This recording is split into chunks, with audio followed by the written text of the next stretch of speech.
Well, good afternoon, folks. This is Bill Costanzo, Livestock Guardian Dog Program Specialist at the AgriLife Center in San Angelo. Today we're going to answer some producer-posted questions from this month. This is session 21, and we're going to go ahead and get started real quick here. If you do have any questions, feel free to post those in the comments, and I'll try to answer those also. So I do want to thank the Sheep and Goat Predator Management Board for funding of the program here, and also Dr. Eden for his leadership of the program. I do want to make a quick mention. If you haven't heard about the Texas Livestock Guardian Dog Association, I would encourage you to go over to their website and join the organization. We are constantly looking for new members, and there are breeders listed on the website. And we're also going to be adding a Facebook group page real soon so that people can post some questions and get those answered from some of the board members that are in the association. So with that, I want to go ahead and get started with our first question here for today. So this is was posted by Gypsy Mauro. Hopefully I pronounced your name correctly, Gypsy. Sorry about that. But she says that she's concerned about GDV. And first, before I get into that, I do want to say that I am not an expert in veterinary medicine, and you should always contact your local veterinarian for any issues concerning your dogs. But with that, for those that don't know what that is, basically it's gastric dilation volvulus, or twisted stomach, or basically bloat. And so it can be an issue in large dogs, but it is rare. And so this complex is definitely a medical and surgical emergency should this occur in your livestock guardian dog. Basically what happens is the stomach fills with air, pressure builds up, and then the stomach flips. And when it flips, it drags the spleen and pancreas with it, and it cuts off blood to the rest of the body. And so what happens is the blood pools up at the back end of the body, and it reduces the working volume, and basically what happens is the dog goes into shock. And eventually, if it's not treated, the hormones that will build up from the pancreas, and those hormones will target the heart and eventually stop it. And so even sometimes if this isn't caught quick enough, you can have a successful treatment, and then the dog's heart suddenly stops and it ends up dying. And so some signs to look out for, in dogs is, an enlarged abdomen, excessive salivation or drooling. The dogs are very restless.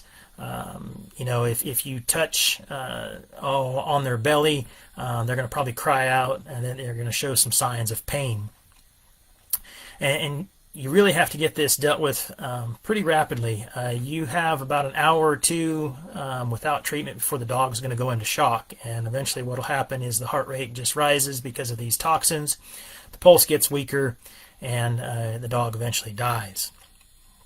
So veterinarians really still don't know why dogs bloat and this process happens, but eventually, like I said, what happens is air accumulates in the stomach, and it twists, and what has to happen is that they have to be treated immediately.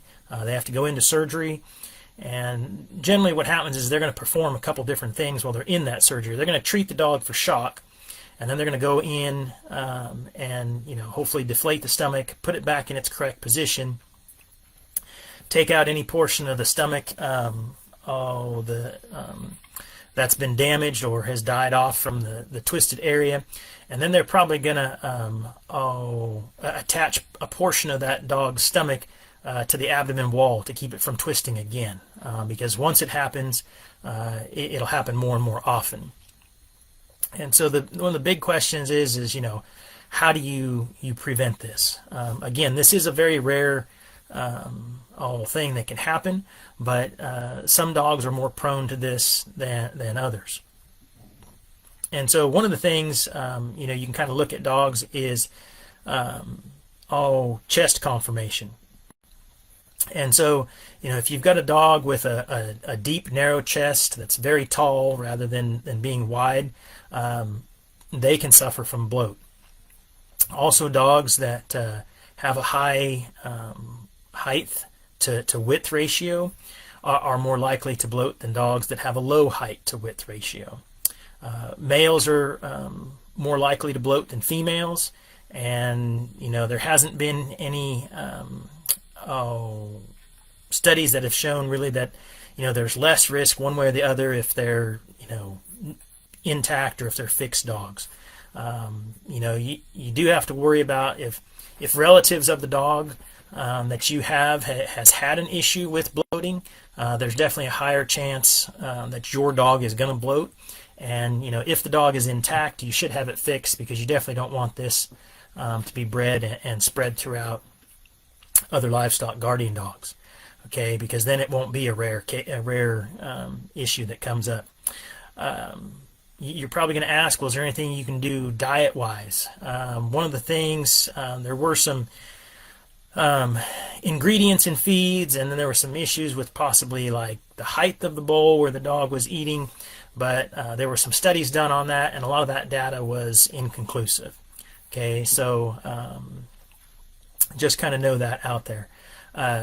There was some information in some of those studies that found that foods containing soybean meal or having oils and fats in the first 4 ingredients that are listed on your dog food does increase the risk of this happening. So make sure that if there's oils or fats or soybean meal, you want those at the end of the list. So it means they're the smallest amounts that are going to be in that dog food. Okay. Also, dogs that only eat 1 meal a day are more likely to bloat than those that are fed multiple meals. I know that's not always possible with a lot of livestock guardian dogs, because they're out on large pastures, and they have a feeding station, and so they basically go to eat whenever they decide to do that on their own. Rate of eating is also something that contributes to this. So dogs that eat extremely fast are more likely to have this happen than dogs that eat slowly. And so one of the things that you can do, is to decrease the anxiety for the dog. So if you've got multiple dogs, don't feed them all together, for instance.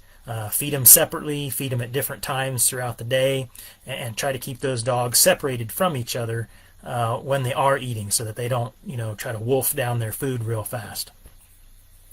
And then probably the last thing that's been found in some of these studies on this issue is that dogs that are unhappy or fearful are also more likely to bloat than dogs that are happy. So, try to keep your livestock guardian dog happy, and give them some treats once in a while. Okay, but the big thing is, if you see any of these signs of bloats that I mentioned earlier,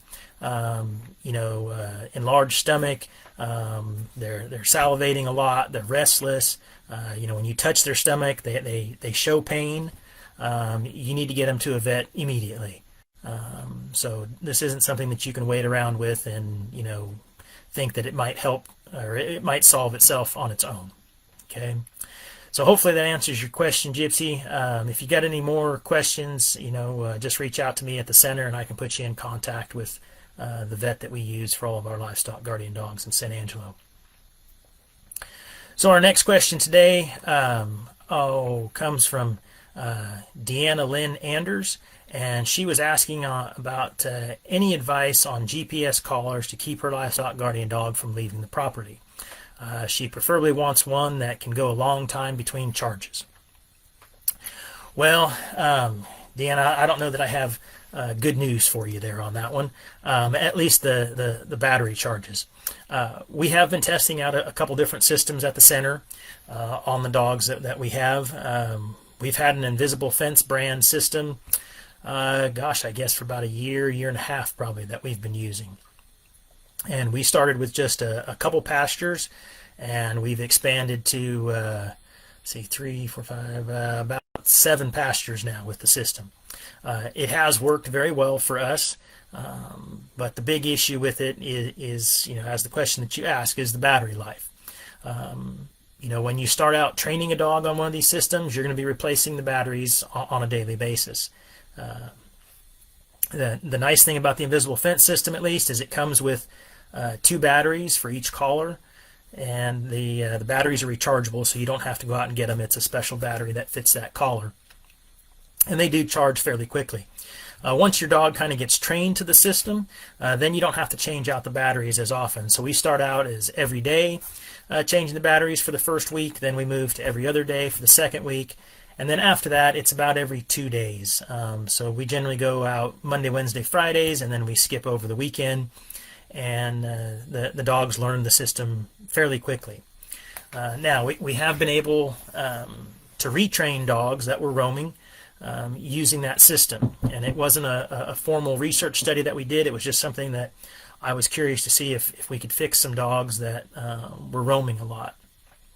And so for those of you that have followed the page, you've probably seen pictures of Doc and Thelma, or seen some posts about Doc and Thelma. And so they were both roaming quite a bit after they graduated from the bonding project, and I just couldn't have them doing that when they were out of the project. And so we put them into the invisible fence system for 3 months straight. We were out there, all we did was just change the batteries, as I mentioned. And once the dogs were put back at the ranch, they didn't leave the ranch for 6 months at all. They stayed in their pastures where they were supposed to be. And so after about 6 months, they left once. Instead of traveling 4.5 miles from the ranch and actually roaming, they went to the neighbor's property, about a 1/4 mile from our pasture, and they were with some of their yearling sheep and some yearling livestock guardian dogs that they were training. And so we went and picked them up, and they haven't left since then. And so I would count that as a win for those dogs and the retraining process. We did put some other dogs through the process. We weren't able to keep them in the pasture for a continuous 3 months straight like we did with Doc and Thelma, and we did see some changes in those 2 dogs that went through the system. They were still roaming, or probably wouldn't be roaming. They were patrolling outside their boundaries, because there is a difference between patrolling and roaming, but they were patrolling outside their boundaries less than before we put them in the system. And so we did a second round, or a third round of dogs also, and again, because of research things that we were doing with the livestock that those dogs were with, we weren't able to keep them there a continuous straight 3 months of time. But we saw a decrease in those dogs of leaving the pastures that they were supposed to be in also. So if you're looking at this for retraining, I would say it's a good system. We are also trying out the spot-on fence system. And so both of these systems have some pros and cons. If you're looking for a full list of those, I would encourage you to go onto our website and check out my blog from October of this year, and I have a whole list. I talk about these collars a lot more in depth. But the nice thing about the spot-on system is that you can do everything with that system on your phone. You can set up the system, you can draw all your pasture boundaries, you have the ability to set up exclusion zones.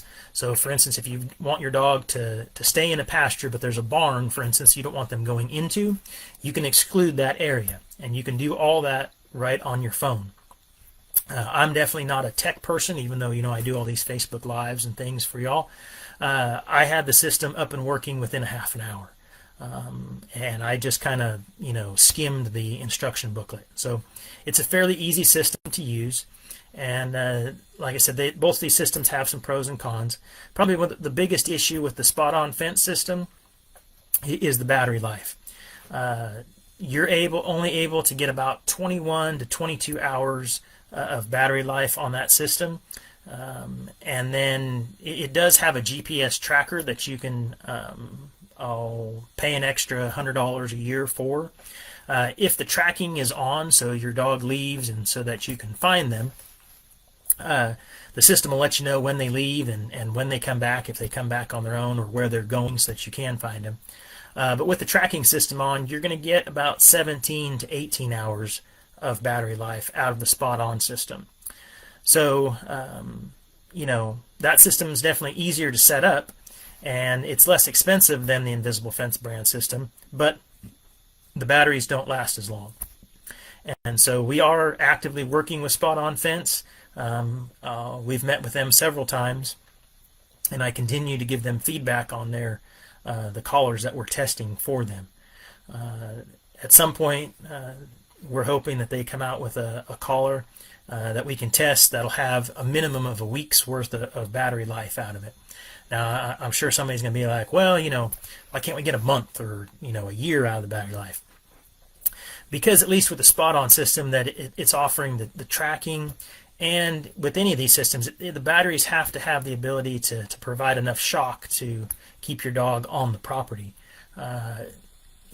Much longer than a week probably isn't realistic with current technology. But, I think if we could get to a week, I think a lot of people could be interested in these, and these collars would have a lot more use for a lot of producers. Currently, with the way that both of these systems are set up, and I know there's Halo, and I think there's a couple others that are out there also, they're really meant for pets. They're not necessarily the best systems for livestock guardian dogs on larger ranches. Now, if you've got a small place of, I would say 10 acres or less, I think these systems would be good for you, because you're going to see your dog. Your dog's going to be probably highly socialized, and you really just need it for them to kind of stay in a smaller area. So hopefully that answers everybody's questions about the Invisible Fence systems and the two that we're trying out. One thing I mentioned the cost, on the Spot On system. It's a little bit cheaper. The Invisible Fence brand system, it is a one-time fee. It's going to cost you roughly about $3,000 for them to set up the system, and then each collar is, I think, about $900.